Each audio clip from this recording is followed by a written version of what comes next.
amigo da Fefisa, grande árbitro, grande professor de educação física, diretor de esportes, tudo. Eu estou pondo meu sonho. Se você puder falar umas palavras para ver se está tudo funcionando aí, não esquenta não. Aqui é tudo na base Está tudo em ordem, como sempre, Recife chovendo. Estou tomando um corinho. Direto. Pode falar. Mas está tudo bem. Você está escutando? Expectativa aí para a gente bater um papo. Estou te escutando, claro. Legal, legal. Vai lá. A Luana também está no ar. Aí, está acompanhando a gente. Acho que o Cláudio entrou aqui agora também. O italiano. Cláudio entrou, sei. Está entrando aí. A Vini, uma satisfação estar com você. Vocês entrando, eu já vou cumprimentar vocês e falar que essa live aqui, ela vai para o mundo aí. Graças a Deus ela vai para o mundo. Para algumas pessoas, né? Não vai para o mundo todo. Às vezes entra o italiano, olha o nosso amigo Cláudio Mortari. Cláudio, um abraço aí, tá na linha. Prazer, meu. Tudo bem com vocês aí? Tudo bem, tudo bem. Eu queria que vocês já, para a gente não perder o tempo, que vocês são um ouro de uma entrevista legal, que eu tenho certeza do amigo Cláudio Mortari, do amigo Affini.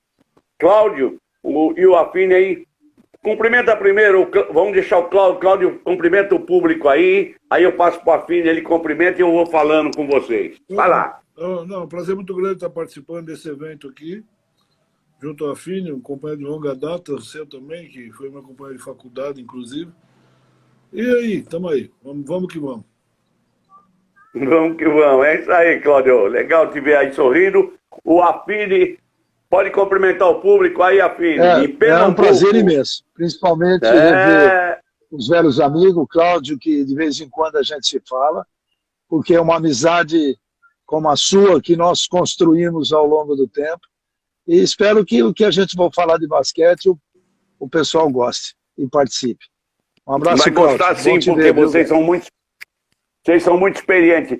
Cláudio, eu queria que você já cumprimentou o público, te agradecer antes até de iniciar pelo que vocês aceitaram o meu convite, que aqui é uma live humilde. Eu vou falando da carreira de vocês e ao mesmo tempo fazendo alguma pergunta, que o meu basquete é limitado, claro. Eu vou fazer alguma pergunta para vocês. Tá? Minha área é mais futebol, né? Então é isso aí. Cláudio, você podia falar da sua carreira, como começou você jogando na rua, lá na escola, depois no Palmeiras, que eu te acompanhei bastante ali. Pode falar. Bem, como jogador, eu comecei em 1959, lá no Palmeiras, naquela quadra. Ainda não tinha o ginásio estava em construção. E depois, como treinador no próprio Palmeiras, minha história toda de basquete no início foi feita lá. Eu acho que eu tenho um histórico no Palmeiras que ninguém ou pouca gente tem. Eu fui jogador. Legal. E técnico de todas as categorias. Fui jogador desde mirim até adulto. E depois comecei na escolinha como treinador em 69, com 21 anos. E saí de lá já dirigindo a equipe profissional. Inclusive, o último título do Palmeiras ainda foi comigo, em 76, 77, como treinador, sendo campeão do Campeonato Brasileiro, que é um título inédito para o Palmeiras. Então, minha trajetória foi feita toda lá, e daí eu galguei outros degraus, outras equipes, e estamos aí até hoje. Legal, Cláudio. Eu ia vou acrescentar as perguntas aí em seguida, mas só te falando ali do teu time, eu lembro muita gente, né? O Ferrari, diretor, a equipe, nós vamos lembrar aí, vou tentar lembrar aí a equipe, que eu tenho alguns nomes comigo, né? E você, o Affini, pode falar da tua carreira, Affini? Brilhante carreira de árbitro e tudo. Vai lá. Antes de mais nada, eu joguei basquete. Eu jogava na minha cidade, em Paraguaçu Paulista, e com 18 para 19 anos eu vim para São Paulo, e todo mundo sabe, eu sou muito amigo da Elzinha, que foi seleção brasileira, que era da minha cidade, e na ocasião ela me indicou para treinar no time de São Caetano. Aí eu achei que eu era muito grande para jogar basquete. Mas quer saber de uma coisa? Eu não vou tomar porrada desses caras, não, de jeito nenhum.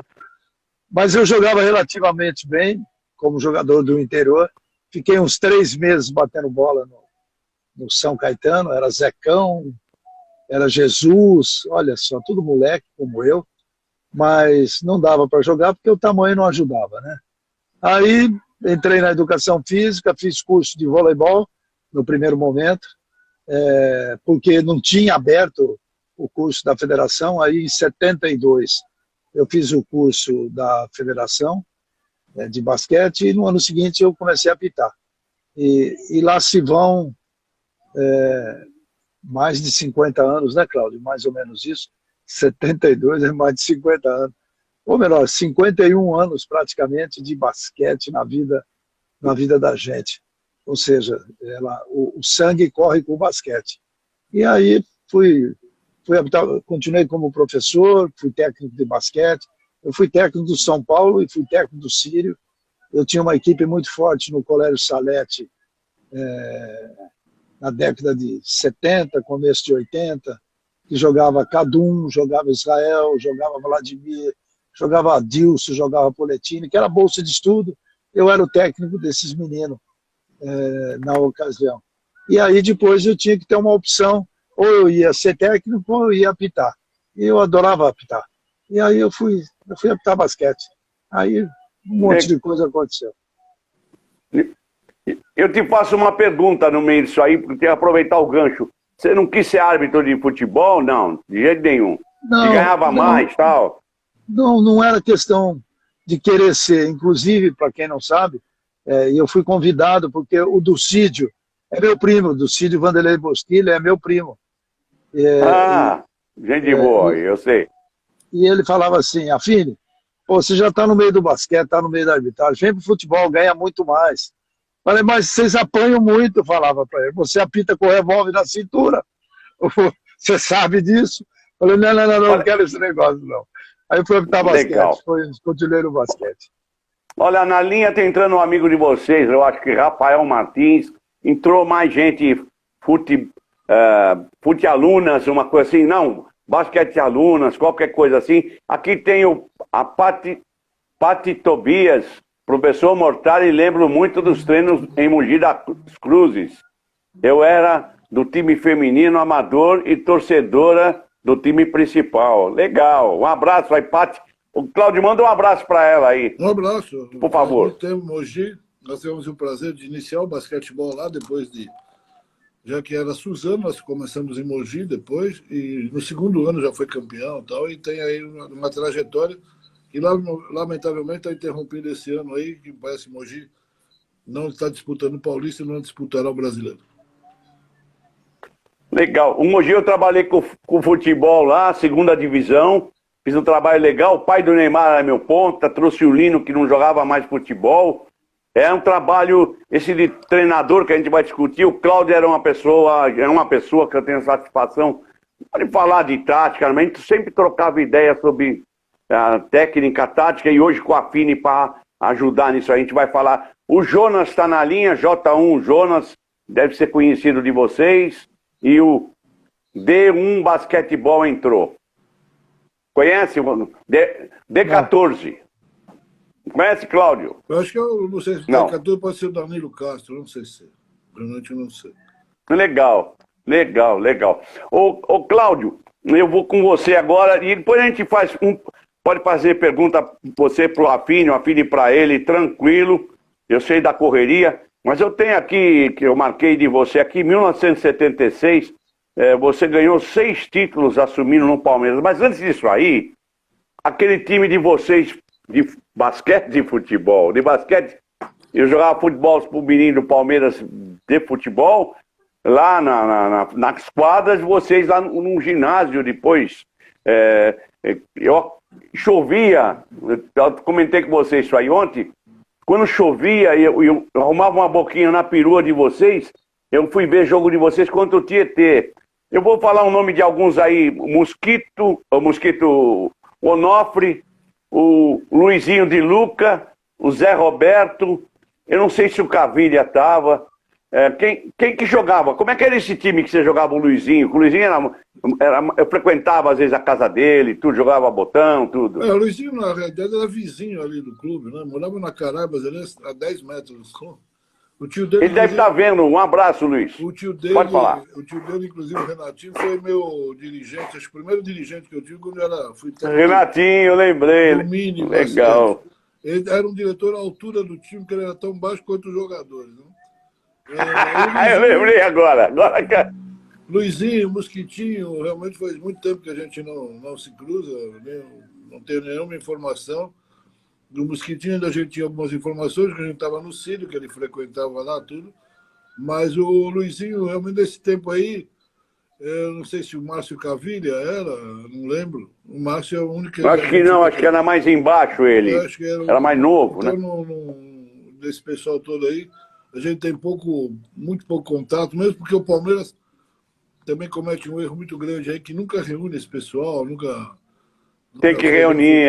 Se é um americano, já reúne todo mundo. A gente se perde muito no tempo. O Círio também faz isso com muita sabedoria. O Círio realmente faz praticamente todo ano uma comemoração do Campeonato do Mundo ainda, e fez uma festa muito bonita quando completou 100 anos, aí colocando o nome de todo mundo lá no quadro, enfim. Não só os campeões do mundo, todos os atletas que um dia passaram pelo Círio, e os técnicos também. Eu acho que isso é um reconhecimento muito bacana. E Cláudio, só para ir rápido, no Paulista você ganhou 2 paulistas, acho que 3 brasileiros, 3 sul-americanos, é mole, marcante a carreira. Um título mundial, e eu não sei toda a carreira, é claro, mas eu acompanho de longe, mas acabei voltando para o Brasil, agora com furacão, com essas coisas todas. Furacão lá onde eu estava, e pegou a pandemia aqui, não foi mole, e eu acompanhava alguns jogos seus do São Paulo. Você é fora de série, cara. Nossa. Esse título estadual que você... Pode falar. O título estadual que você citou aí, que eu tenho acho que 10, se não me engano, ou 10 ou 11, todos só repeti um no Círio, o resto é tudo clubes diferentes. Então eu fui campeão no Palmeiras, campeão no Círio, Corinthians, Pinheiros, São Paulo, Rio Claro. Pô, que legal. Foram clubes diferentes. Então, que trabalho legal, assim, cara. Não, simples, não. Flamengo, inclusive, no Rio de Janeiro, no Flamengo, campeão estadual lá também. Então, acho que são 10, 11 títulos de estaduais, sendo o único que eu repeti foi no Círio. O resto foi tudo em clubes diferentes. Então, isso realmente é muito grande. Além de brasileiro, sul-americano, mundial, seleção brasileira juvenil, Nossa. Fui olímpico em 1980 com 5º lugar. Eu acho que minha trajetória no basquete, nós temos testemunho aí da FINA, eu acho que foi uma trajetória, continua sendo, não parei. Continua sendo, Foi uma trajetória, está sendo uma trajetória muito bonita, inclusive com títulos inéditos, como, por exemplo, Pinheiros tem tantos anos de basquetebol, nunca tinha sido campeão, foi campeão paulista, campeão das Américas, disputou a Copa Intercontinental. O São Paulo agora... Mamma mia! São Paulo campeão paulista, campeão da Liga das Américas, vai disputar o Mundial. E se eu tivesse no São Paulo ainda, para ver o tamanho do negócio, seria meu 7º Mundial de clube, com 4 clubes diferentes. Então, acho que é uma trajetória legal e eu me vai disso. Muito legal, nós vamos falar. Nós vamos falar aí. Que o italiano, quem conhece o italiano sabe como é que ele é. Legal Ele é um cara esse italiano muito... aí. Deixa eu falar um pouquinho dele. Acima de tudo... Pode falar você, vai. Acima de tudo, eu como árbitro, ele sabe muito bem, independente, ele sempre nutre um respeito muito grande pelo trabalho que é feito não só pelo outro técnico, pelos jogadores, mas também pela arbitragem. Dizer que eu nunca briguei com o Cláudio é mentira, mas o respeito sempre existiu, tanto que a nossa amizade é uma amizade bem próxima, mesmo estando distante, por conta do respeito e da admiração. Da admiração que se tem pelo trabalho tanto de um como de outro. Mas a única coisa que eu tenho que perguntar para o Cláudio, a gente sabe, mas seria legal. Com tudo isso, nesse know-how, campeão daqui, campeão dali, sul-americano, o diabo que carrega, e ele nunca foi técnico da seleção principal. Não, tem um porquê disso. Foi pouco tempo. É uma boa pergunta. É verdade, cara. 80 eu não era internacional ainda. Eu estava ainda pleiteando. Eu fui mais tempo seleção brasileira juvenil do que propriamente adulto. Adulta praticamente foi um ano só, quando eu fui para a Olimpíada de 80. Então, eu tive Ah, verdade. passagem Quando por- houve aquela divisão, né? Aquela Eu divisão. vibrei, Estados Unidos não foi. não é uma coisa boa. A minha saída, principalmente, não Claro. foi uma coisa boa. Então, mas eu acho que eu fiz a minha carreira, independente da seleção brasileira, eu fiz minha carreira toda em clubes, tive sempre em grandes projetos do basquetebol brasileiro. Não participei, claro, de alguns, mas participei de um número bastante elevado de projetos sérios que visavam exatamente a continuidade. Isso realmente é um voto de confiança muito grande que eu recebi sempre dos clubes. Então foram trabalhos, Mogi, por exemplo, trabalho que nós iniciamos, sabe? Mogi, São Paulo agora, que nós começamos exatamente do ponto zero, né? Não tínhamos absolutamente nada. Recebemos todo o apoio da diretoria passada, do Leco, presidente, do Júlio agora, também, que endossou todo o projeto. Lamentavelmente, né, saí logo depois da conquista do título paulista, que era um título que eu almejava muito, em função até dos acontecimentos, né? Veja bem que São Paulo disputou um campeonato onde perdeu 2 dos melhores jogadores para a equipe de Franca, a final contra a Franca, e nós ganhamos de Franca. Então, o tamanho disso, talvez só eu saiba, Olha aí. mas é um tamanho muito grande. Né? Mas você sabe que todo clube sempre tem algumas divergências, mas São Paulo sempre me deu toda a cobertura possível, tudo, não faltou absolutamente nada. Tive a colaboração lá do Rossi, que foi o presidente da Liga, depois do João Salgueiro, que lamentavelmente foi um dos problemas também, faleceu na noite da conquista do título. O Belmonte, que atualmente é o diretor de futebol, que sempre nos amparou e sempre nos deu todos os recursos necessários para que a gente pudesse desenvolver o nosso trabalho. E eu acho que fomos felizes. E esse trabalho segue agora, coincidentemente, com meu filho, que agora ele vai começar a sofrer. É legal. Legal. Cláudio, eu trabalhei lá como observador em Cotia, como um freelance. Eu vim de viagem, aí o São Paulo me contratou, falou com o seu Canaça. Foi um trabalho legal aquele de Cotia. O São Paulo é um clube grande, mas eu te faço uma pergunta. Você perdeu 2 jogadores. Vou entrar numa parte que você... como que você se virou?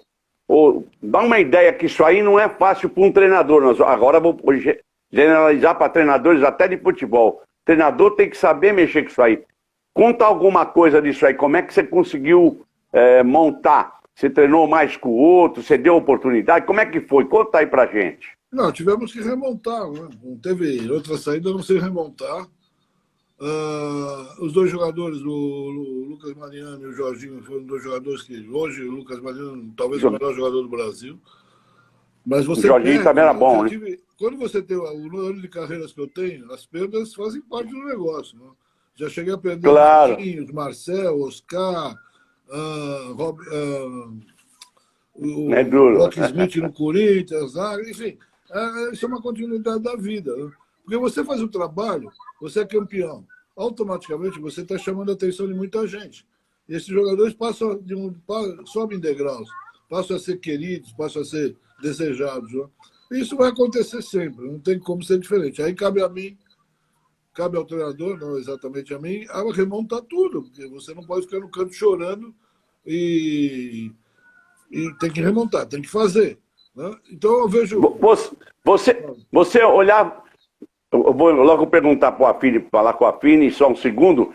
Você olhava para a base para buscar um jogador para o lugar do Jorginho e do outro jogador que saiu?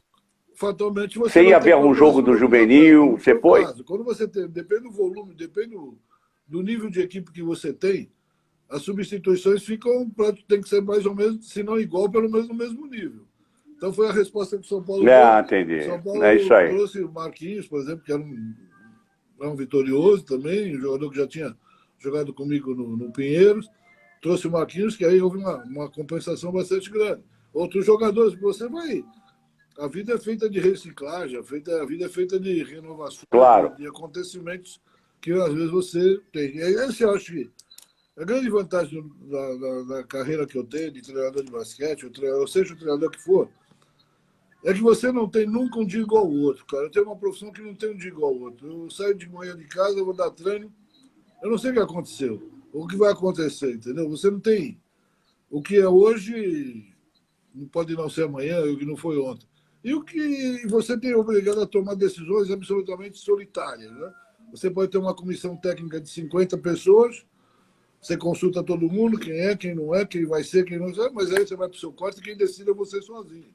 Não tem, a decisão não tem como dividir. Né? Quando você divide, você está querendo explicar alguma coisa. Então, quando você não divide, você está assumindo a responsabilidade que é por aquilo que me contratam.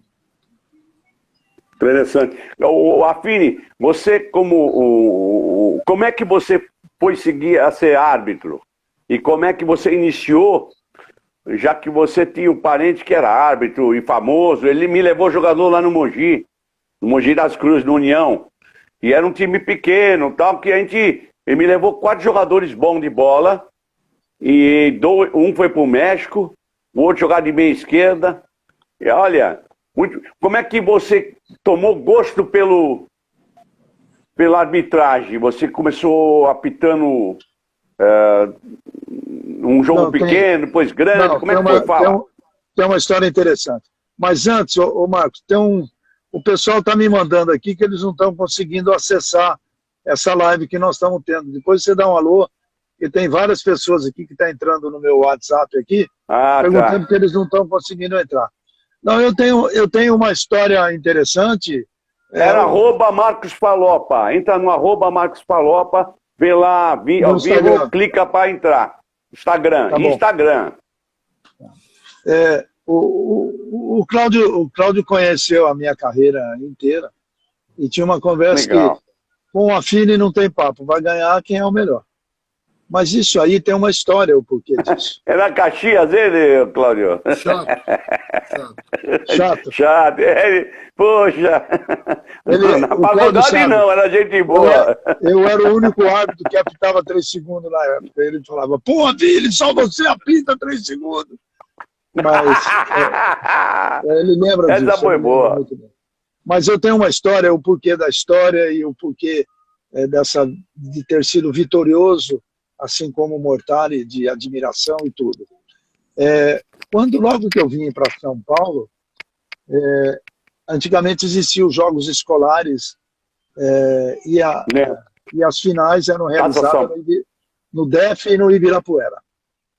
As melhores equipes do interior, Franca, Bauru e companhia, e naquele ano, na minha região de Presidente Prudente, a equipe da minha cidade, era infanto, 17 anos, não lembro a categoria, veio para as finais aqui em São Paulo. E os jogos eram no Ibirapuera. E aí eu fui assistir, né? Era o meu professor, que já faleceu, meu irmão jogava nessa equipe, o meu irmão mais novo, e aí eu fui no Ibirapuera assistir. Eu já estava apitando jogos escolares, eu já estava apitando jogos regionais, mas na federação ainda não tinha entrado porque era no ano seguinte. Aí eu fui assistir e o adversário da minha cidade era São José dos Campos. Isso deve ter sido 71, por aí, eu não me falho a memória. Bom, e eu estava assistindo, e no primeiro tempo, porque nós somos do tempo, viu, falando? Era primeiro tempo e segundo tempo. 30 segundos de posse de bola, não existia 3 pontos e assim por diante. Aí foi evoluindo. Aí eu fui assistir o jogo. No primeiro tempo, a minha cidade. Exato, e que levava para casa para encerar ela. Passava sebo, eu lembro até hoje que eu levava. Olha aí, tudo tem seu tempo. Sebo e depois encerava a bola. Aí estava jogando e no primeiro tempo a minha cidade estava dando um vareio em São José dos Campos. Rapaz, eu vou falar da tua cidade aí, de Paraguaçu, Associação. Paraguaçu Paulista. Escolas de basquete de Paraguaçu. Grande Tony Affini, deixa eu falar aí. E pro Cláudio Avenina Tarelli.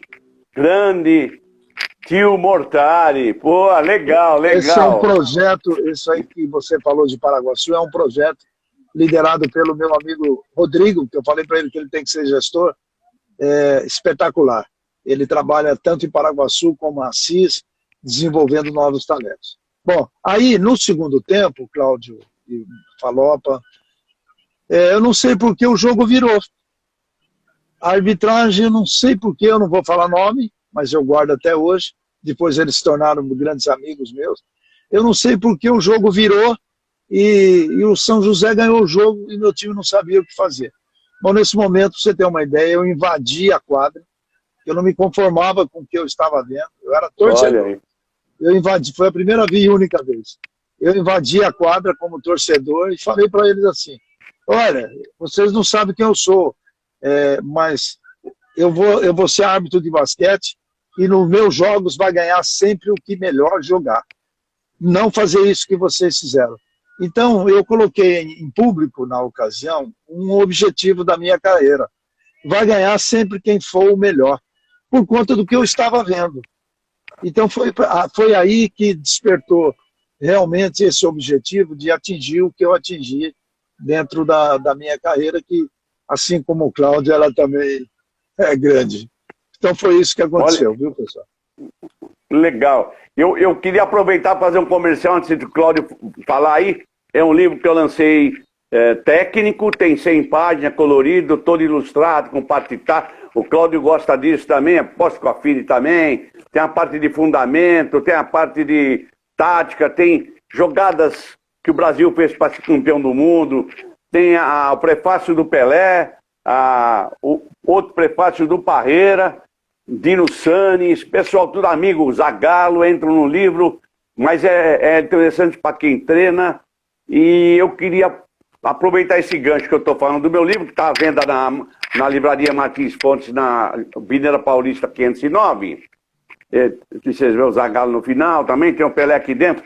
Ô Cláudio, como é que você foi tomar gosto mesmo para ser treinador? Quem que você viu que te chamou a atenção? Ali, você falar do Palmeiras, eu conheci gente, Bauru, o Ferrari, essa turma aí.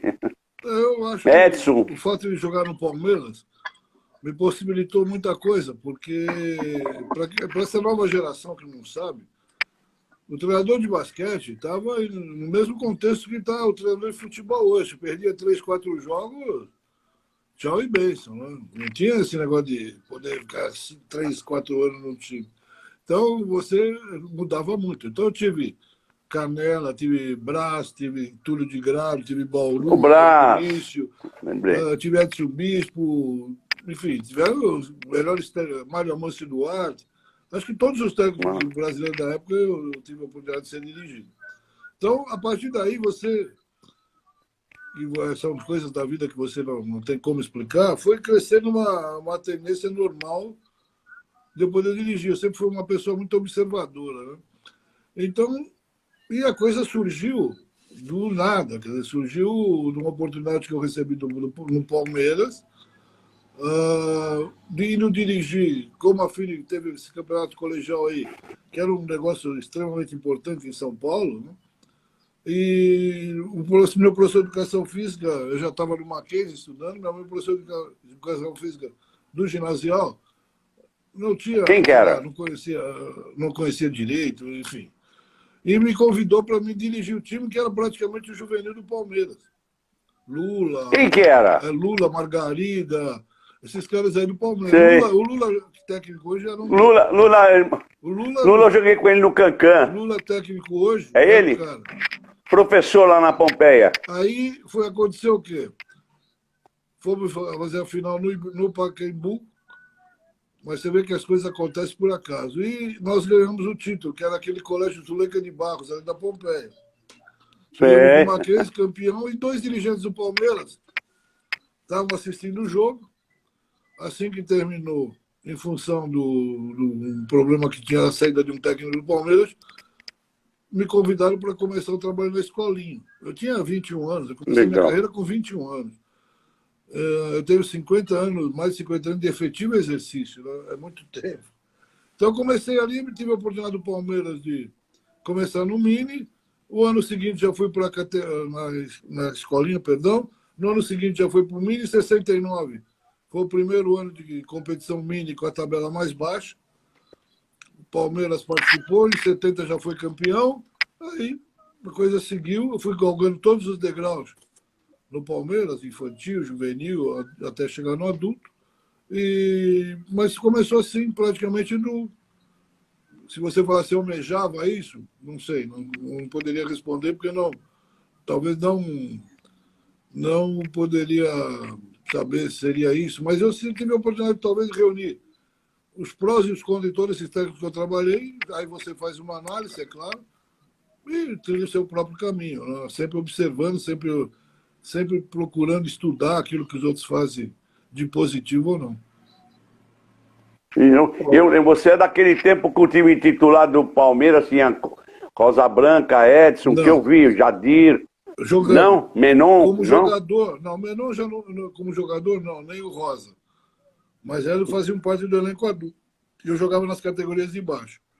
Quando eu subi, eu já tinha, aí era Edson Bispo, Jairo, Josildo, esse pessoal que estava em Divá, esse pessoal que estava no Palmeiras. Essa geração que você citou aí, eu já dirigi, aí eu comecei a dirigir alguns, Biratã e tal, eu fui dirigir Guerra, Gonzalez, Oscar, aí eu já não era técnico da equipe adulta, que eu comecei também. Com essa equipe, a grande maioria era mais nova do que eu, né? Eu comecei, muita gente dizendo que eu ia me queimar, etc., mas eu acabei dirigindo esses caras todos, que alguns deles bem mais velhos do que eu. E foi assim, você tocou, Cláudio, desculpa te interromper, você tocou num ponto legal para o pessoal que quer se envolver, jogar ou treinar. Eu treinei os estrelas, vamos chamar de estrelas, os grandes jogadores. Inclusive você mencionou o Edson Bispo. O Edson me ajudou na minha carreira, arrumou uma viagem para mim, iniciar minha viagem, que eu não viajava para lugar nenhum. Era Pompeia, minha casa, Vila Madalena, jogar na várzea da Moca, jogar na várzea não sei de onde. Foi essa a minha... Daqui a pouco o Edson arrumou com o Zé Cláudio dos Reis para mim ir para os Estados Unidos. Eu queria fazer um agradecimento aqui ao Edson. Ô Cláudio, como é que é dirigir esse pessoal aí? O problema que você teve, não vai aguentar? Como é que... Dá uma dica aí, você toreou eles para conseguir. Bem, hoje a direção de uma equipe depende do meu negócio chamado recursos humanos, né? Gerenciamento de pessoal. Isso hoje é fundamental que você tenha isso, né? Eu sempre adotei uma política, o seguinte, eu digo sempre no meu time, na primeira preleção, no primeiro papo que a gente tem. Deus me dotou de 3 bons sentidos. Eu enxergo bem, falo bem e ouço bem. Eu nunca vou fingir que não vi, não vou fingir que não ouvi e não vou deixar de falar se eu tiver que falar. Então, você gerenciando essas pessoas, basicamente é você ter esse comando e você ter lealdade de trato. Lealdade de trato. Tem certos comportamentos que não se justificam, você vai ganhando pontos exatamente nisso, como, por exemplo, no pedido de tempo, você não desacatar o cara, nada, você orientar, porque o cara está lá com a mulher assim no jogo, o filho, etc. Então você não tem esse... Você está dando o direito de réplica ou de tréplica. Né? Então, essa lealdade de comportamento é muito importante.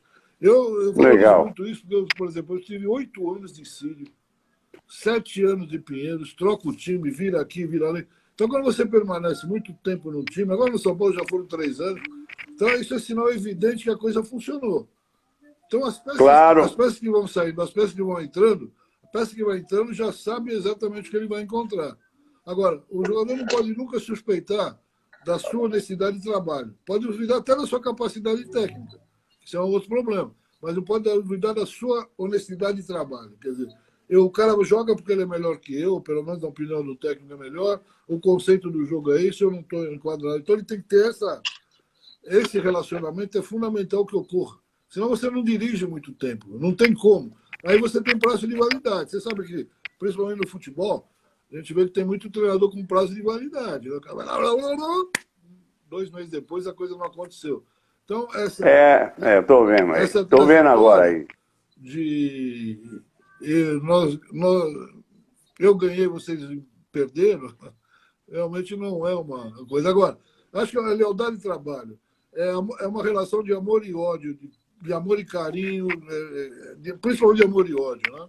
Então, acho que cada um tem que saber exatamente qual é o seu lugar, cada um é dono do seu quadrado, cada um sabe aquilo que tem que fazer, e você, como comandante disso tudo, tem que ter esse princípio de tratamento É difícil você tratar, eu não vou falar que é um tratamento fácil, requer muito, você perde muito tempo nisso, de analisar esse tipo de coisa. Mas você não consegue, se você tem mais de um filho, você não consegue dar o mesmo tratamento para os dois. É um tratamento sempre diferenciado, porque a recepção de um deles é diferente de um do outro. Então, eu acho que a minha grande virtude como treinador... Afine, estou aguardando você entrar de novo.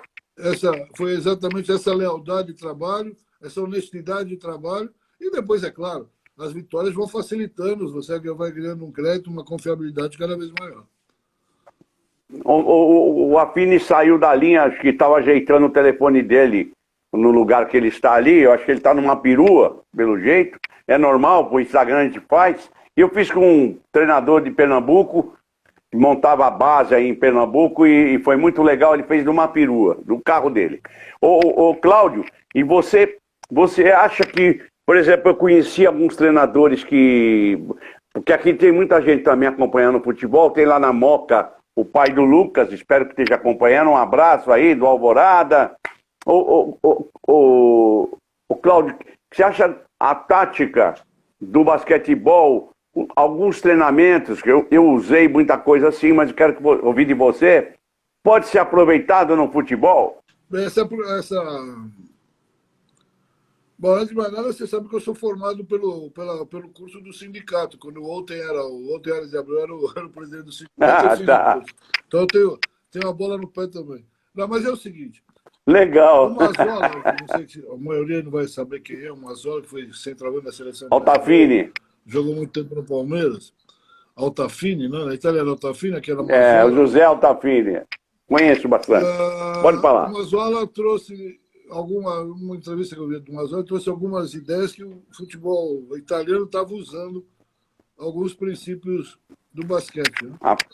E isso daí, um dia eu estava no Morumbi junto com o Juca Kfouri e o Roberto Avalone.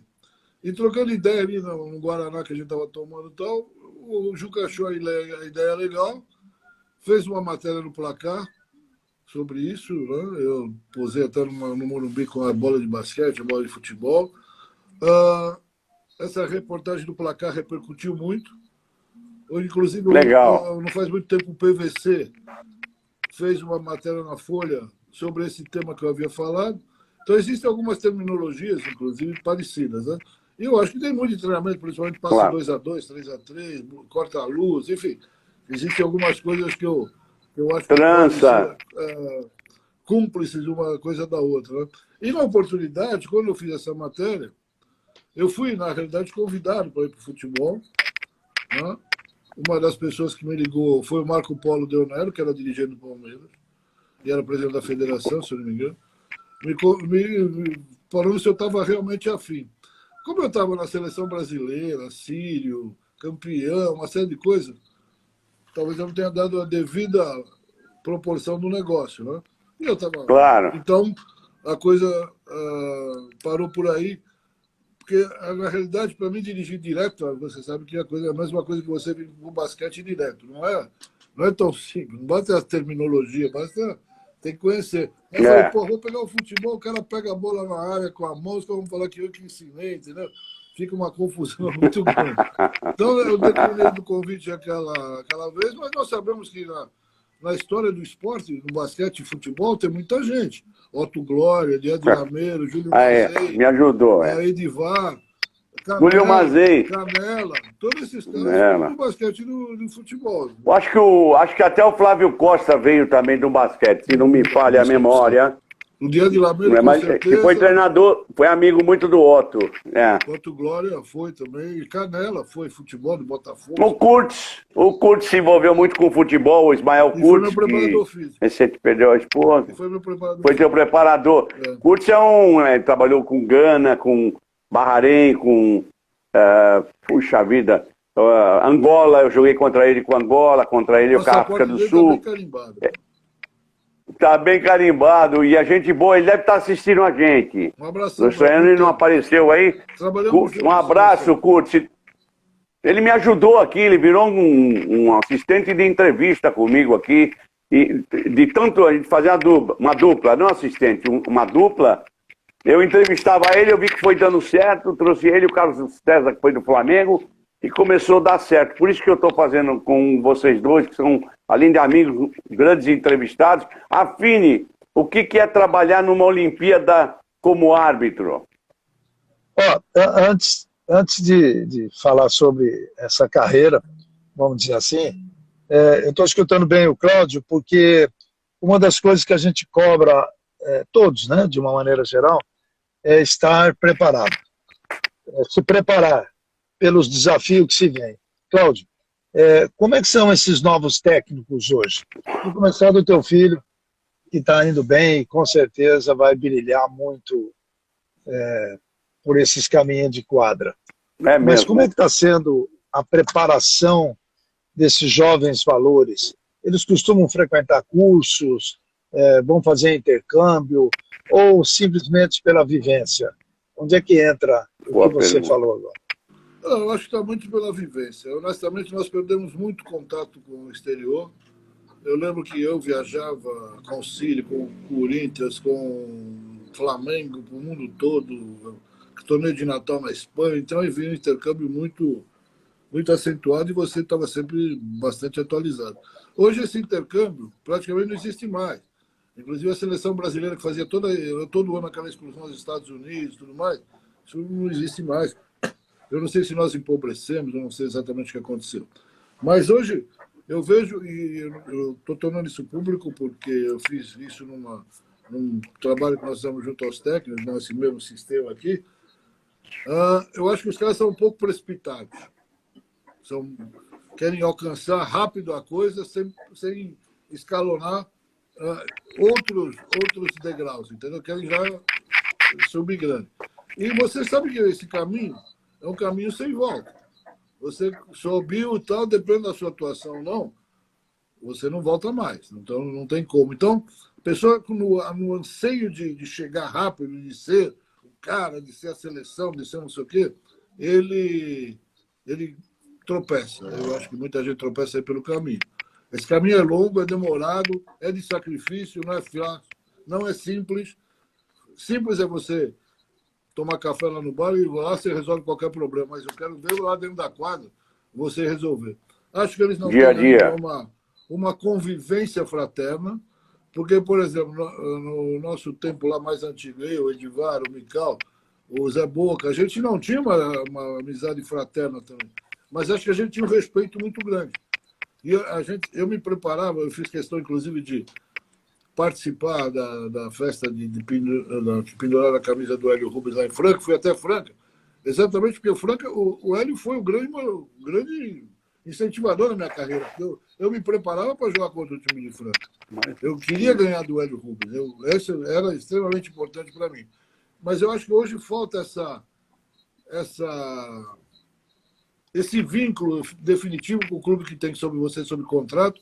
Acho que muita gente fica com o pé num barco, que já quer estar com o pé no outro barco, e a coisa num caminho assim, fica uma coisa meio esquisita. Pelo menos é o que eu vejo, né?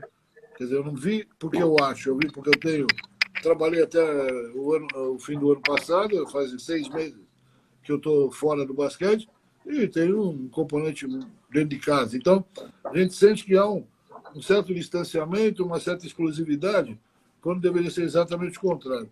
O basquete hoje depende de muita coisa. Depende de um torneio, depende de uma competição internacional, de uma boa apresentação. Precisa se impor, precisa de responsabilidade para quem está principalmente defendendo a seleção brasileira. Responsabilidade e voltar ao basquete ser exatamente o que é, mas nós precisamos dessa participação. Nós não podemos ter esse segmento que, de repente, a gente perde numa competição da Colômbia. Né? Isso daí volta tudo para trás. Volta tudo para trás. Claro. Então, nós tivemos uma experiência de técnicos estrangeiros que não funcionaram. Acho que a chegada do Gustavinho na seleção brasileira é uma chegada automática. Não tinha praticamente a segunda opção, desde que o treinador fosse brasileiro. Acho que a tentativa dos estrangeiros não funcionou.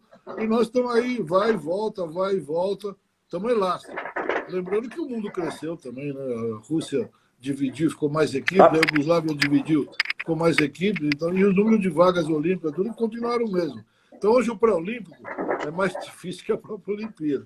Não é porque o pré-olímpico é complicado demais você chegar aos Filtra. Jogos Olímpicos. Olha, é muito legal a tua comparação. O Affini que vai falar o que eu tinha perguntado, mas você falou uns termos aí que falta às vezes à seleção brasileira. A CBF, responsabilidade, fraternidade. Aí eu falo com treinadores, não é o mesmo grupo. Por exemplo, eu me formei fora, trabalhei na Itália, me formei no exterior, UEFA Pro, e às vezes falta uma oportunidade, até para participar da curso lá para a CBF. Eu dei um curso aqui na Federação a pedido do Parreira. Então acho que eu estou levando para o futebol, porque tem muita gente do futebol acompanhando a gente também. Então você vê o que o Cláudio falou, foi profundo, hein? Porque não é admissível, na minha maneira de pensar como esporte, o basquete do Brasil está fora daquele grupo de grandes equipes. É uma grande equipe, mas podia estar bem melhor. O Affini, fala o que vou falar. Hoje a seleção brasileira tem que ter responsabilidade e saber que eles são os caras que vão ter a oportunidade de mudar esse quadro. Então isso tem que ser falado todo dia, que nós vamos precisar, vocês terem essa oportunidade, a responsabilidade e oportunidade. A responsabilidade de fazer e a oportunidade de serem vocês.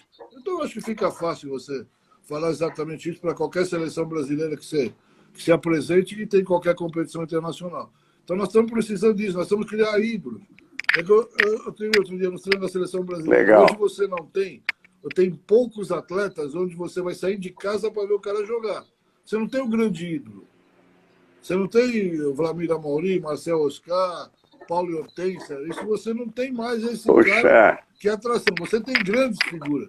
Nenê, esse Jorginho, o Jorginho que jogou no Paulistano, o Caboclo que foi para a NBA. Você tem vários atletas que têm essa condição. Mas não conseguem ultrapassar essa barreira de se tornarem populares, se tornarem ídolos. Né? Então, isso realmente atrapalha. Você não consegue. Hoje, talvez, modestamente, eu vou falar que talvez eu saia com alguns atletas na rua aí, vão saber quem eu sou, mas não sabem o nome do atleta. Sabe que é um jogador, porque o cara é grande e tal, mas sabe o meu nome, mas não sabe dos caras. Porque nós participamos, como a Affini participou, daquela época de resultado, de televisão, de resultados, enfim, de serem admirados. Época de ouro, hein? Hoje nós não temos mais. Lamentavelmente, por enquanto. Foi uma época de ouro, mas eu acho Cláudio. que cada oportunidade que tem a seleção, eu acho que eles têm que vender exatamente essa ideia e os caras saberem da importância deles para esse momento, dos atletas. Né? Não é só dirigente, não. A gente joga muito bom com o dirigente, o técnico, mas o jogador também tem que saber, ele é parte importante, pô. Ele que tem que ser o cara ele que vai jogar. Pô, eu posso ser gênio, não claro. sou. Mas quem vai fazer a maior jogada do mundo, mas quem vai fazer a bandeja é o jogador. Se ele errar, todo o meu trabalho de genialidade acabou, foi pro beleirão. Eu sempre falo, uma das termos que eu uso para o jogador, é você que escala. Como? Você tem que trabalhar, mostrar serviço, ser junto com o grupo, essas coisas todas, né, Cláudio? É bem simples. O Affini saiu, vamos continuando enquanto ele saiu. Ele vai entrar com a resposta dele. Ô, Cláudio, para falar, você trabalhou com o Oscar? 15 anos. Treinou o Oscar? 15 anos. 15 só? 15 temporadas. Puxa vida, emocionante. Medalha! Professor Medalha? Não entendi. Não, o professor Medalha? O Medalha, professor Medalha. Ele trabalhou com você, não? Não, eu pensei. Porque o pessoal que eu lembro do basquete. Agora, Cláudio, você deu aula ali na universidade de... que você me deu carona até. Eu sei o que aconteceu aqui. Não tem problema, já voltou. Não, tranquilo. A pergunta... Só um minuto, FMU. Vai lá você. Que eu fiz para o Cláudio é porque a gente convive e a gente é da mesma linha de raciocínio, onde a gente considera super importante o cara estar preparado, se atualizar e fazer cursos, porque ele tem uma responsabilidade muito grande. Muito grande a responsabilidade, desde a formação até o alto rendimento. E se ele não estiver preparado, que o começo da conversa aí, do Cláudio, como é que os caras vão ter respeito pelo trabalho dele se na hora os caras percebem vida. que ele não está adequadamente preparado. Isso foi uma coisa que eu levei adiante pela minha carreira. Bom, por que eu perguntei isso? Porque eu sempre estive preparado. Quando eu percebi como é que era estar nesse meio, na época não considerava, e o Mortale lembra bem disso, o aspecto físico não era considerável. A gente tinha muitos árbitros gordo, gordinho, redondinho, que praticamente, e eram dois que apitava, sabia apitar, claro, mas não tinha aquele preparo físico, porque não havia essa cobrança. Uma outra coisa a nível de preparo que a gente descobriu lá atrás, você tinha que falar um idioma, pelo menos o inglês, ou o alemão, ou o espanhol, qualquer coisa assim. Que não era a mentalidade dos árbitros na época, de jeito nenhum. Poxa, aí foi que eu comecei a fazer o diferencial na minha carreira. Não só por ser professor de educação física, mas por outras necessidades. Então eu comecei a aperfeiçoar o meu inglês, o meu espanhol, a minha preparação física. Então, desde o primeiro momento que eu cheguei a nível internacional, que foi em 1984 na Bolívia, antigamente tinha, dentro da entrevista com os instrutores, o cara falava assim, você quer falar inglês ou você quer falar o teu idioma, né? Logicamente que todo mundo optava por uma situação só, né? Falar o idioma. Eu falei, o quê? Vou falar inglês com o cara. Que era, na minha época, era Mário Hoppenheim, do Brasil, do Uruguai, e David Tanner, da Grã-Bretanha, que eram meus instrutores na época lá na Bolívia. Tanto que quando eu voltei, eu comecei a apitar direto todos os tipos de campeonato, inclusive, se o Cláudio lembra, em 1984, 84 que teve a última vez que o Brasil sediou um grande evento de basquete, que foi a Copa América, que não era a Copa América, no Ibirapuera. Eu estava lá como primeira vez, e agora nós vamos ter em Recife esse American Cup. E aí eu percebi que você tinha que estar preparado para enfrentar. Porque, como o Cláudio tem colocado aí, você é observado sobre dois aspectos. A sua competência dentro da quadra e a sua postura que você tem fora da quadra. Aí quando o Cláudio fala que nós não temos ídolo, daquele que move multidões para ir assistir o jogo, isso é uma verdade e lamentavelmente isso tem que mudar, tem que aparecer os ídolos que nós tínhamos, Carioquinha, Oscar, Marcel, o Biratã, e por aí vai, uma gama muito grande. Grande Carioca. E as pessoas iam na quadra para assistir esse povo jogar. Mesmo Franca, Hélio Rubens e companhia, toda aquela turma que ia na quadra, a gente ia na quadra para assistir esse povo jogar. E hoje, infelizmente, nós não temos isso ainda. Então, quando eu fui a nível de América, eu tive a oportunidade de ir nos Jogos, no Campeonato Mundial Feminino, coincidiu na época, por conta da briga entre União Soviética e Estados Unidos, que eles resolveram fazer um evento chamado Goodyear Games, que eram os Jogos da Amizade, exatamente para retomar a união entre as duas potências. Onde foi? Onde foi isso aí? Em Moscou. E o Cláudio participou de 80 da Olimpíada lá em Moscou também, que não teve a participação dos Estados Unidos e os outros adeptos lá de cá. Olha, Fini, só para você, o Cláudio falou o nome dele, Otto Glória. Ele pôs a Nigéria vice-campeã lá na Rússia, com a seleção de futebol. Para você ver como funcionou um treinador de basquete lá, né? Pode falar, Fini, desculpa. Aí em 84 teve a Olimpíada em Los Angeles, que também a União Soviética e a sua tropa não veio participar. E aí o mundo estava naquela Guerra Fria, né? Todo mundo lembra dessas histórias, que era real. E aí eles resolveram fazer os Jogos da Amizade, que através do esporte uniu os povos.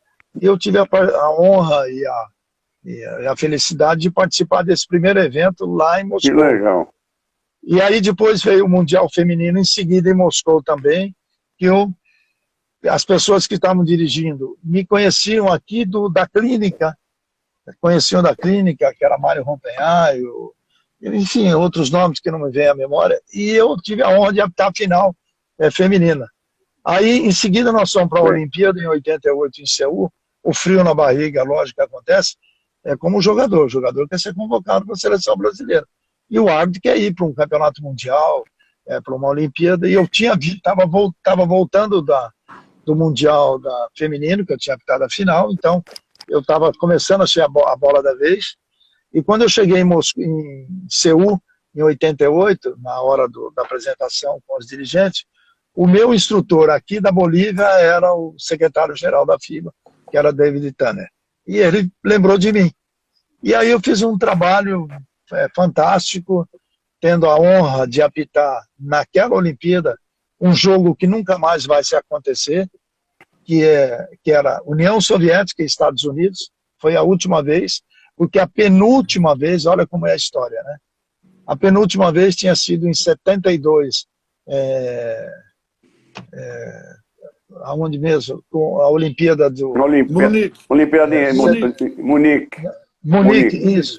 Que o Renato Rigueto apitou, aquele jogo que acabou, não acabou, começou, não começou, e ganhou os Estados Unidos no primeiro momento, mandou voltar o cronômetro, e ganhou a União Soviética no segundo momento, tanto que o Renato Rigueto não assinou a súmula desse jogo, ele foi homenageado nos Estados Unidos, bom, uma história grande aí.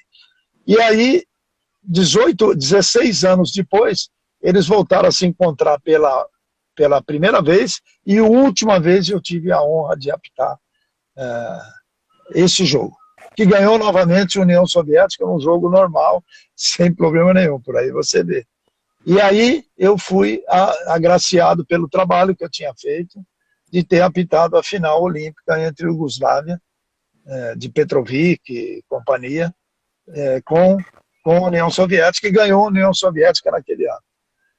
E aí, em 90, eu fui para o Mundial, na Argentina, e aí vem o que eu passei junto com a seleção brasileira, que era recheada de craques, né? Recheada de craques. Desde Oscar, Marcel, e por aí vai. E eu falei para eles, vocês vieram aqui para brigar pelo título, eu vim para brigar para ser finalista. Quem sair melhor vai lá em cima. E infelizmente o Brasil naquele ano, acho que ficou em quinto, Mortário, ou quarto, se eu não me falha a memória. Em Seul. Bom, Buenos Aires ficou em quinto. Buenos Aires ficou em quinto. Foi quinto. Mas o Brasil era um time na época que tinha condição de ter sido campeão, de estar entre os primeiros colocados, por questão de detalhes, não seguiu adiante. E aí, em 90 no Mundial, eu estou dizendo isso porque são coisas que aconteceram e nenhum árbitro do mundo fez isso até hoje. Aí, em 90, fui para o Mundial masculino e eu optei a final do mundo. Ou seja, independente das outras coisas, eu optei uma final do mundo feminina, uma final olímpica masculina e uma final do mundo masculina no mesmo currículo. Isso E logicamente, em 92 ainda, o Brasil com aquele baita time, que é o pessoal que estava chegando, foi a estreia do Dream Team em 92 nos Estados Unidos, que eu tive a honra de ser o primeiro árbitro do mundo a ter apitado esse jogo.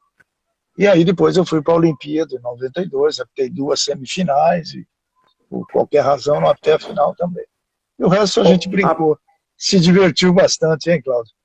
Nesse Brasil afora. Legal. Falar em se divertir, mais uma propaganda aqui do meu livro, na livraria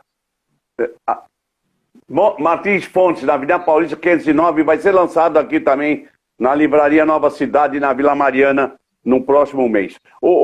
Apini, eu vou, de vez eu perguntar para o Cláudio, que ele vai, acho que ser mais longo aí, desconfio. O que você acha do treinador estrangeiro? Estou jogando por futebol aqui, há críticas, e o Cláudio falou uns termos, tem que estudar, atualizar, essas, claro que tem. Eu até hoje sou treinador da UEFA, pertenço ao quadro de treinadores na Itália, Série A, e eu presto exame, me atualizo sempre com eles, e participo de programas, agora eu não estou lá, é feito via online. Apini, o que você acha do treinador estrangeiro vir trabalhar no Brasil, por exemplo, e trabalhar em Pernambuco. Não, por exemplo, se esse técnico estrangeiro agregar conhecimento, agregar resultado, agregar alguma coisa a mais, eu não vejo muito não. Eu acho que ele é bem-vindo porque ele está agregando. Agora, quando da seleção brasileira de basquete, na minha opinião, os técnicos que vieram para cá, para mim, não agregaram nada. Primeiro que não eram técnicos de primeira linha dos países dele. Eles vieram para cá dentro do momento político que se tinha na ocasião, com exceção do técnico argentino, que era campeão, o Rubens. Menotti? Manhano. Não,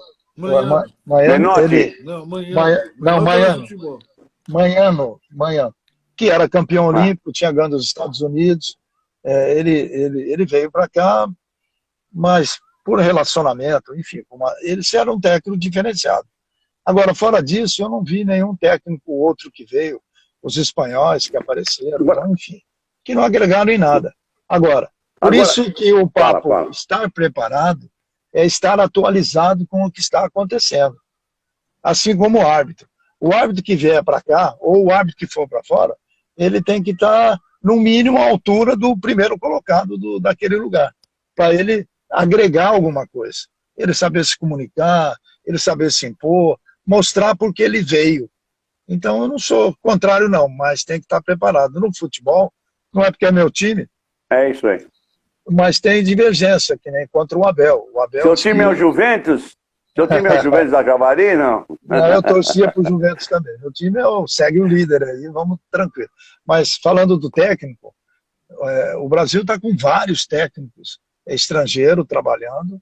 O Abel é um destaque, e ele disse ontem na entrevista dele, que dentro das 4 linhas, ele quer ganhar o jogo.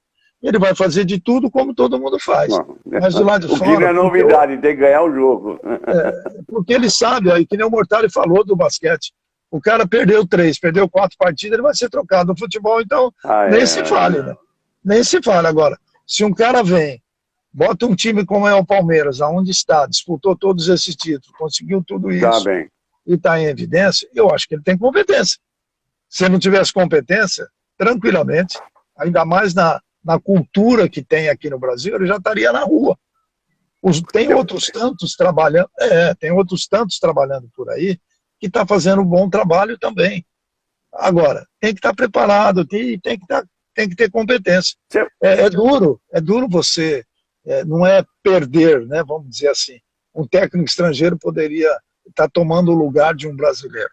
Não, eu não vejo dessa maneira. Se ele tem competência e resultado, nós temos que agradecer o que ele está fazendo para nós aprendermos também. Que é o que o Cláudio falou.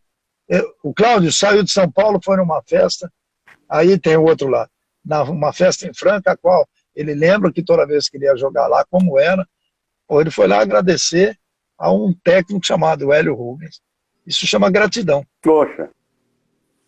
Esse é o Cláudio. Isso é importante. Isso é importante. O Cláudio, ele acho que já respondeu. Eu vou para uma pergunta para você. O que é ser campeão do mundo com a equipe que foi o Sírio? Para o pessoal relembrar um pouco. Você lembra, falar a equipe que você tinha, os principais? Mosquito estava nessa equipe aí? Mosca? Não estava? Velho Mosquito? Tá, velho Mosquito não. Quando eu fui velho, Sírio... Ele não quer fazer live porque ele não sabe fazer a live. Ele é o filho da mãe, aquele cara. O Mosquito não estava mais no Sírio quando eu cheguei. Ele tinha sido dispensado, estava no setor, não sei. Quando eu fui para lá já não estava mais. Sei. O time era Marcel Marquinhos Oscar, Dodge, Paulinho Esteves, Larry Williams, um americano, Larry McKinney, outro americano, Agra, Marcelo Vido, Luizão. Essa era basicamente a equipe aí, não sei se eu esqueci alguém, era essa equipe que foi campeã do mundo. Uma equipe que conhece o mundo há muito tempo, né? Desde que eu fui para o Sírio, já tínhamos disputado o Mundial de 78 na Argentina, fomos terceiro, e depois já em 79 aqui no Ibirapuera. Sendo que uma semana antes do campeonato aconteceu um fato ruim, que foi a contusão do Marquinhos. Marquinhos quebrou a mão e nós tivemos que recorrer a outro. Não recorremos, o Cílio não recorreu a jogador nenhum. A equipe assumiu a bronca e fomos para o pau. Tanto é que o Marquinhos, se você pegar os tapes da época, o Marquinhos joga com uma pala, uma tala de gesso na mão, numa das mãos. Mas foi uma conquista do basquetebol brasileiro e, fundamentalmente, o Cílio, que tinha uma torcida, claro, pequena, da colônia, pôde juntar a torcida independente, Gaviões, todo mundo em Ibirapuera.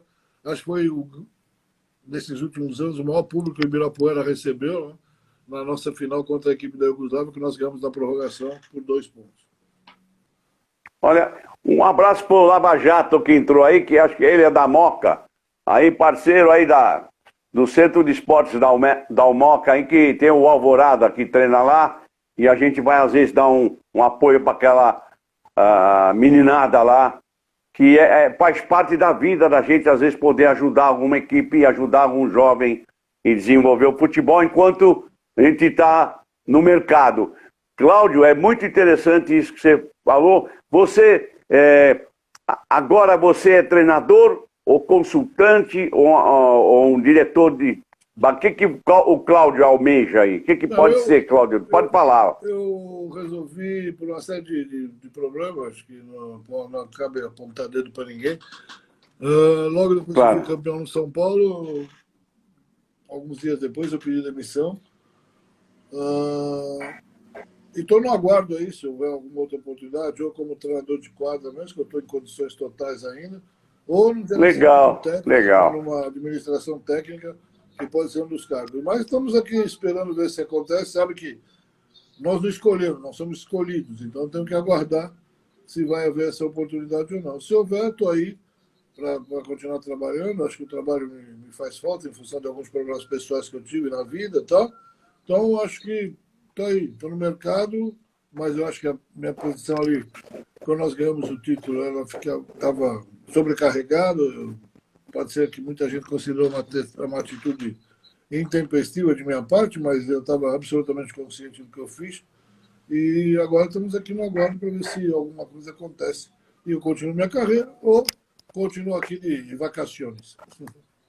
Cláudio, quando eu trabalhava de coordenador de esportes no Palmeiras, coordenadoria lá, eu montei escola de basquete, levei o Catota, levei gente do basquete para lá, e levei também o futebol, claro. E eu tinha muita amizade com o Tele, nós jogávamos na equipe de funcionários. Não fui pro campo, mas vivia lá no campo, como o Moraci, que se formou com a gente também em Santo André. E o Tele a gente ia de carro junto, falava, Tele, eu trabalho com um time chamado Dente de Leite, comercial, onde revelou jogadores. Lá daquele, o lateral esquerdo do São Paulo, Nelsinho, e alguns que foram treinar no Palmeiras aí, então, que era o campeonato Dente de Leite do Eli Coimbra. Aí que eu comecei mesmo a aparecer e que o Otto me falou. O que eu ia falar para você é que a importância de gritar ou não gritar no banco. Quero ver o que você fala. Eu vou te falar o que o Tele falou para mim. Gritar no banco. O Afili está aí, o Afili deve estar enjoado de ver a turma gritar. Fala, Cláudio. Eu cortou aqui, eu não vi sua pergunta. Por favor, repita. O que é importante, gritar no banco ou não gritar no banco? O treinador tem que gritar ou não? Eu sou favorável, mas o que você acha? Eu acho que você tem que saber que time você trabalha e como cada um reage. Né? Tem aquele jogador que reage positivamente, outros não. Então, você tem que conhecer os 12 caras para saber que atitude tomar. Inclusive, inteligente, do elenco, para que você, de repente, xinga o Zé, mas não xinga o Mané. Aí fica aquela puta, o cara xinga o Zé, mas não xinga o Mané. Então, você tem que administrar. Eu acho que xingar ou incentivar, ou seja lá o que for, no lugar certo, na hora certa e no momento certo. Não tem... Legal. Eu tenho meu sistema de time. Então, para o elenco que me tem sobre... Para o clube que me tem sobre contrato, não é novidade aquilo que eu vou fazer, porque eu não vou fingir que eu vou fazer uma coisa que eu não sei fazer. Eu vou dirigir da maneira que eu acho. E o elenco tem que saber, assim, a minha maneira. Às vezes tem que falar, pega lá, pega aqui. Não tem como você dirigir. Cada momento exige um tipo de participação. Às vezes agressivo, às vezes mais, mas sempre com respeito. E como a gente procura acompanhar as coisas, não com camisa, cor da marca, se é Adidas, Nike, se é Corinthians, São Paulo, Palmeiras, Santos, Real Madrid, atitude do técnico. Eu acompanhei você muito legal no São Paulo aqui pela televisão, a coisa que eu vou lembrando, porque é importante você notar tudo isso, a importância. E o Tele, eu perguntei pro Tele, sabe o que o Tele me respondeu? Seu Tele, como é que eu faço? Eu tenho um jogo comercial amanhã contra a Ponte Preta, como é que eu faço? Eu grito, porque tem uns caras me enchendo um saco, porque às vezes eu grito. Ele falou, você grita mesmo, meu filho, que às vezes tem que gritar. É claro que sabendo o motivo, a hora, evitar brigar com o árbitro, que não é porque o Afim está aqui, evitar problemas. E eu acho legal que o treinador saber esse fato que você falou. Eu estudei isso, que não é segredo. Eu trabalhei com a seleção brasileira, que tinha o Pelé, tinha o Edu, tinha o Jairzinho, que era de Master. Eu era auxiliar técnico do Luciano do Vale. Mas quem dava o treino era eu. O Mazen me levou. E eu lembro que eu fui pro vestiário depois do jogo com o Uruguai, no meio tempo, o Mazen falou, não vou falar nome, mas de um jogador famoso, famosíssimo, que falou, não vai dar bronca. Falou, opa, esse aí você vai devagar, esse aí. E realmente o cara é doce, o cara jogava pra caramba, joga pra caramba, agora não joga mais, joga, até veterano ele joga, ele precisa saber chegar nele e falar com ele. Chegar nele que eu digo, né, com medo, né, saber, fulano, você joga assim, você tem que fazer isso. E é muito importante essa psicologia que você falou aí. É fundamental você saber a reação de cada um. Por isso você tem que conhecer o elenco. Né? Eu, por exemplo, no dia de jogo, véspera de jogo, quando eu faço a pré-eleição, eu faço primeiro a pré-eleição individual. Eu falo com os 12 caras. Aquele que vai jogar o tempo inteiro e o que não vai jogar 1 minuto, eu falo com ele do mesmo jeito. Porque cada um vai saber o seu lugar no dia do jogo. E depois eu faço a pré-eleição coletiva. A fato de você falar com o jogador que vai jogar pouco, não vai jogar nada, é você colocá-lo dentro do contexto, dentro da importância que o jogo merece. E o cara não vai se perder. Porque o 12º jogador, ele pode ajudar você, não vai ajudar você a ganhar praticamente nunca, mas vai ajudar a perder. Porque ele vai ficar enchendo o saco do 11º, ou ficar... Falou bem pra caramba, aí legal. Reação em cadeia, precisa tomar cuidado. Exato. Ô Apínio, o que você acha disso? Dá para responder essa aí, Apínio? Você é do lado oposto lá, árbitro, vamos dizer, oposto por quê? Então, uma coisa é ser treinador, outra é árbitro. O que você pensa? Cláudio está falando o Cláudio está falando de psicologia. Psicologia, você tem que conhecer o seu elenco. Você tem que conhecer, no nosso caso, antes de você ir para o jogo, você tem que ver tudo o que acontece. Você tem que saber detalhes do que acontece naquele jogo, jogador por jogador, técnico, dirigente, torcida, para que você possa ter um comportamento melhor. Se você vai no jogo despreparado, sem nenhuma informação, você está sujeito a não fazer um bom trabalho.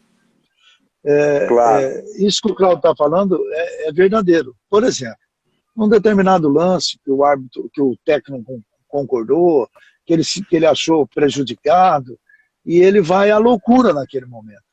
Se você de imediato puni-lo ou de imediato for dar uma bronca nele, a tendência de uma confusão está armada ali.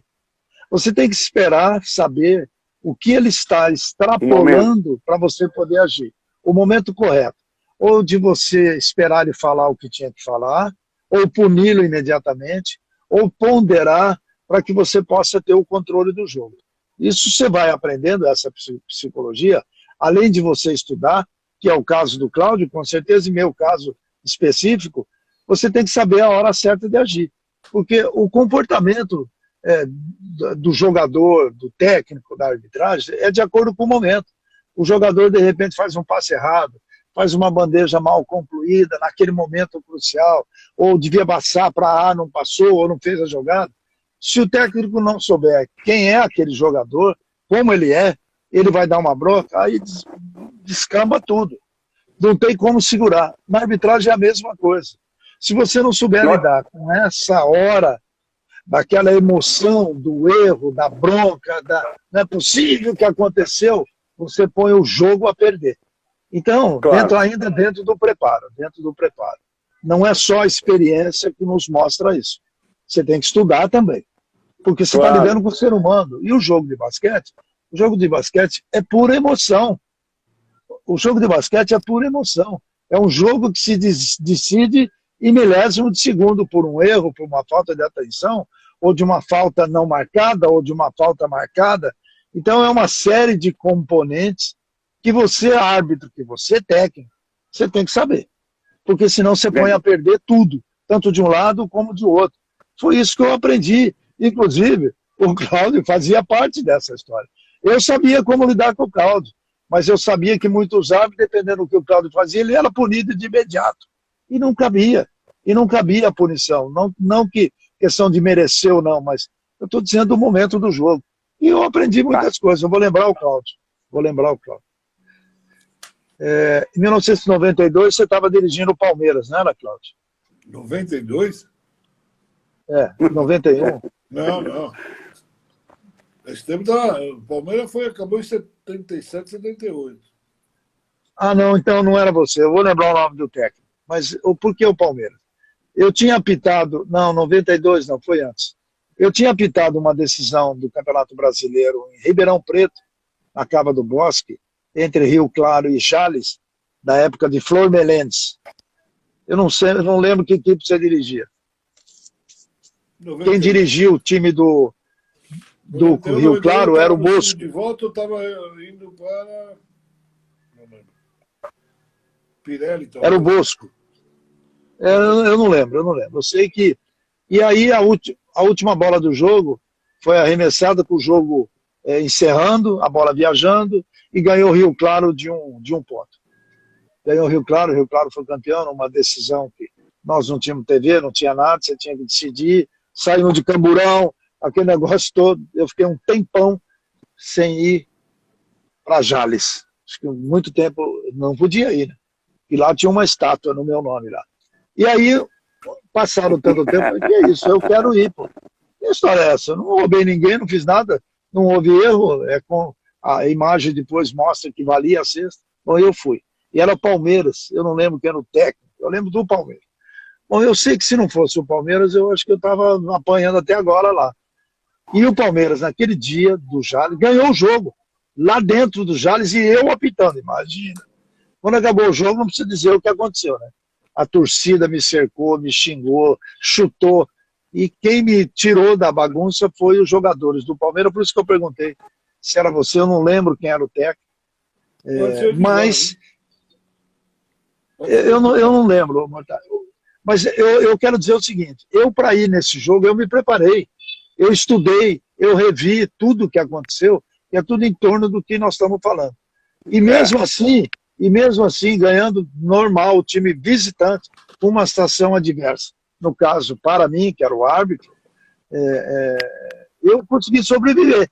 Eu falo sobreviver porque antigamente a violência, o comportamento das equipes, dos jogadores, dos técnicos, das torcidas, não tem nada a ver com a de hoje. Hoje é fácil. Hoje é mole apitar basquete. Antigamente era complicado. Rio Claro, que o Mortale trabalhou, lembra-se muito bem como é que era. Franca, Limeira, e por aí vai outros tantos de locais. Que era complicado trabalhar. Suzano, naquele ginásio que você levantava do banco, você batia a cabeça na arquibancada, né? Lembra disso, Cláudio? O Mical era o técnico. Então, mas eu já sabia que naquela época, você tinha, mesmo você não tendo as informações que hoje se tem instantaneamente, você tinha que estar preparado. Você tinha que saber aonde você estava indo, o que ia acontecer. É como os técnicos hoje têm essa facilidade. O técnico vai jogar contra qualquer equipe, ele tem um scout na mão de tudo. Saída para a direita, saída para a esquerda, passe, arremesso. Por quê? Para ele se preparar melhor e, se possível, ganhar o jogo. Então, o mais importante disso tudo é estar preparado. Era isso que eu queria colocar. Legal, acho que é importante saber, conhecer isso aí que vocês falaram. A live nós vamos terminar já. só para vocês, eu também tenho que... Vou na missa do José Roberto Portela, brincadeira. O cara estava aí há pouco tempo. Deu um abraço à família por nós. Deu um abraço à família. Ele foi amigo dele, eu fui amigo dele. Tá. O Edu Passos, vou dar um abraço. O Edu Passos está na linha, não sei se ele está no Catar ou está aqui. Entra muita gente da Itália, às vezes, entra da Arábia. Ontem eu estava fazendo um teste com o Cláudio, entrou um da Arábia, Khaled. Salamanico, e eu não podia cortar o Cláudio. Aí estava me ajudando aqui, a minha senhora falou, dá um tempo aí. Só para recepcionar o cara. E o Guga Oficial, não sei se é amigo de vocês. Guga. Eu queria agradecer vocês e que vocês fizessem um agradecimento, eu vou tornar a agradecer vocês. Cláudio, com você mencionar e falar qualquer coisa aí que você queira falar para o jovem que vai começar a ser treinador e se despedir, eu te agradeço de coração. Nossa, é emocionante estar com vocês. Eu que agradeço o convite, feliz aí em rever o Affini, já que ele está morando distante agora. Foi um prazer muito grande participar, agradecer aqueles todos que participaram e a gente está aí à sua disposição, sempre que precisar, nós estaremos aqui para falar bem e mal dos amigos e dos inimigos. Um abraço a todos. Tudo de bom. Vamos comer uma pizza um dia. Cláudio, um abraço aí. Vocês aos poucos vão deixando a live e pode, viu? Se tiver vontade, eu termino ela. O Affini pode agradecer, eu queria agradecer muito você aí de Pernambuco, e eu sei que você é um motivador muito legal da carreira. Obrigado, Cláudio. Pode falar, Affini. Eu só tenho que agradecer. Gratidão, palavra presente o tempo inteiro. Vou fazer de novo. E a felicidade de rever você, todo feliz, porque eu faço parte dessa história, você também faz parte, e Cláudio, que é um cara que eu conheço já faz tempo, como você, né? A gente já tá, eu acho que a nossa amizade aqui, reunida hoje, dá 150 Saudade anos. Da Fefisa aí. Saudade da 150 anos, Fefisa. E agradecer o pessoal que participou junto com a gente fica feliz e que acredite no possível, que o impossível é possível. Se prepare da melhor maneira possível. Isso. Hoje eu estou precisando escutar isso. Faça os seus relacionamentos, faça os seus convívios.